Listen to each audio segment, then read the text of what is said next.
제리 크루는 월리스 브라더스 벌목회사에서 2년 동안 일해왔고 그날도 평소와 다를 것이 없는 평범한 날이었어요. 1958년 8월 북캘리포니아였습니다. 제리는 작업 현장에 왔고 그곳에는 이미 30여 명의 다른 직원들이 일하고 있었습니다. 그는 차를 주차하고 신발을 갈아 신고 바쁜 하루를 준비했어요. 불도저 쪽으로 걸어가다가 그는 땅 위에 이상한 발자국을 발견했습니다. 하지만 특별한 관심을 기울이진 않았어요. 할 일이 많았거든요. 그렇지만 불도저에 올라갔을 때 그의 얼굴은 놀라움, 혼란, 공포로 일그러졌습니다. 제리는 이 발자국을 완전히 볼 수 있었고 이 숲에 뭔가 거대한 것이 살고 있다는 것을 깨달았죠. 퓨마나 곰의 발자국이 아니었어요. 인간 발자국과 똑같았지만 길이가 약 40cm 정도였어요. 제리는 이것이 분명 장난일 거라고 생각했고 그의 상사인 윌버 월리스에게 물어보기로 했습니다. 제리는 걱정이 되었고 감정적이었기 때문에 목소리가 높아졌고 다른 근로자들도 그들의 대화를 엿듣게 됐어요. 곧 사람들이 제리와 윌버 주위에 모여들었습니다. 그들은 어떤 것도 두려워하지 않는 용감한 사람들이었고 이 이야기를 믿기 힘들었어요. 하지만 제리가 거짓말을 하는 것은 아니었고 모두들 이 알 수 없는 생명체의 흔적을 목격했습니다. 일꾼들은 이 숲에 자신들만 있는 것이 아니라는 것을 깨달았어요. 알고 보니 그런 발자국을 발견한 것은 제리가 처음이 아니었습니다. 여기저기서 경험담이 쏟아졌어요. 다른 일꾼들도 이미 그런 소문을 들은 적이 있다고 말했습니다. 거대한 사람 발자국이 최근 회사의 다른 작업 현장에서도 발견됐다는 거였어요. 트리니다드에서도 비슷한 흔적이 발견되었습니다. 근로자들은 이런 이야기를 들으면서 당혹감에 서로를 바라볼 뿐이었어요. 그때 월리스가 나서서 자신이 뭔가 알고 있다고 말했습니다. 이 발자국의 주인공이 누구든 간에 다른 사건에도 책임이 있을지도 모른다고요. 일꾼들은 그가 지난 여름에 일어났던 사건을 묘사할 때 숨을 죽이며 귀를 기울였습니다. 작업 현장 중 한 곳에 디젤 연료가 담긴 큰 통이 있었어요. 그런데 어느 날 땅에 흔적만 남기고 그냥 사라졌습니다. 게다가 근처에도 이런 거대한 발자국이 있었어요.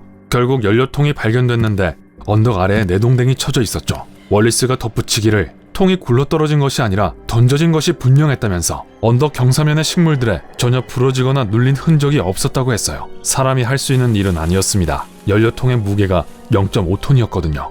그는 또 다른 이상한 사건을 떠올렸습니다. 일꾼들이 도랑에서 320kg의 스페어 타이어를 발견한 거였어요.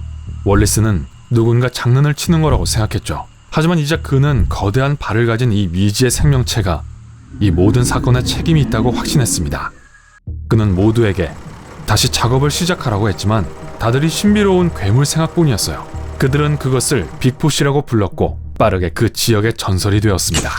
오랜 시간 동안 이 거대한 숲속 거주자와 관련된 이야기들이 점점 늘어났습니다. 4마리의 개가 실종되었어요. 빅풋은 이 사건의 유력한 용의자였죠. 사람들은 숲속 깊이 들어가는 것을 두려워했습니다. 밤늦게 집 밖에 나가지 않았어요. 어떤 사람들은 호신용으로 무기를 들고 다니기 시작했습니다. 거대한 연료통과 타이어를 던질 수 있는 짐승이라면 분명히 위험할 테니까요. 그 후 기자들이 그 이야기에 관심을 갖게 되었습니다. 하지만 대부분의 목격담이 사실이 아니라는 것이 밝혀졌습니다. 새로운 사람들을 겁주기 좋아하는 지역 벌목꾼과 사냥꾼들이 만들어낸 얘기였어요. 주스팩처럼 소의 피를 빨아먹는 거대한 모기 얘기도 있었습니다. 또 다른 사냥꾼은 호다그를 잡았다고 했어요. 거대한 송곳니, 발톱, 그리고 등 아래 스파이크가 달린 기괴하게 생긴 짐승 말이에요. 당연히 모두 거짓이었죠. 하지만 그때 상황을 뒤집는 사건이 일어났습니다. 9월 중순, 일꾼들은 작업장 근처에서 생긴 지 얼마 안 된 발자국을 발견했습니다. 이번에는 그것을 조사해서 마침내 빅풋을 찾고 싶어 했어요. 그들은 전문 박제사들을 불러서 발자국을 확인하고 석고 모형을 만들었습니다. 이 이야기는 곧 훔볼트 타임즈지에 실렸고 그 후 다른 주요 신문에도 실렸습니다. 곧 빅풋은 지역 전설에서 세계적인 유명인사로 변모했습니다. 북부 캘리포니아의 숲으로 탐사 보도 기자들이 몰려들었어요.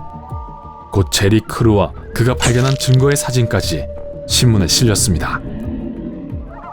빅풋을 묘사하는 버전은 수십 개에 이릅니다. 어떤 사람들은 사람 형태의 유인원이라고 주장했습니다. 다른 사람들은 거의 3m 키의 털이 많은 거인이었다고 말했고요. 몇몇 목격자들은 목격 당시 강하고 불쾌한 냄새를 맡았다고 했어요. 심지어 과학계도 이에 동참했습니다. 과학자들은 빅풋이 유인원과 인간 사이의 진화에 있어서 알려지지 않은 연결고리라는 이론을 세웠어요. 그리고 1967년이 되자 그 유명한 로저 패터슨과 밥 김린 영상이 나왔습니다. 10월 20일 두 남자는 블러프 크릭에서 강을 따라 말을 타고 있었는데 그때 버려진 집 뒤에 이상한 형체를 발견했습니다. 그 생명체는 건너편 강둑에 쪼그리고 앉아 있었어요. 두 남자 모두 그 모습을 보고 깜짝 놀랐습니다. 패터슨의 말 또한 겁을 먹고 뒷발로 일어섰습니다.